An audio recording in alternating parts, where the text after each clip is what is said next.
This luscious cashew cream cheese frosting is a true game changer, blending the creamy richness of soaked cashews with the nourishing power of probiotics. If you're drawn to wholesome baking that feels elegant, nourishing, and timeless, I invite you to subscribe and join me here each month. Created to support radiant feminine health and cultivate creative living.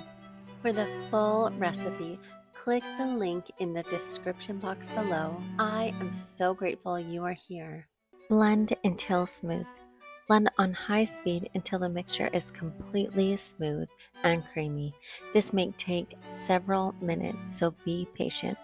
Stop occasionally and scrape down the sides and the bottom with a rubber spatula to ensure everything blends evenly. Adjust consistency. If needed, add extra melted coconut oil a little at a time to achieve a smooth, creamy consistency.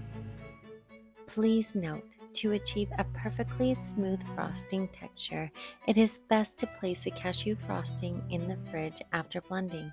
This allows it to cool down and firm up slightly, making it easier to spread evenly over your cake for a flawless finish.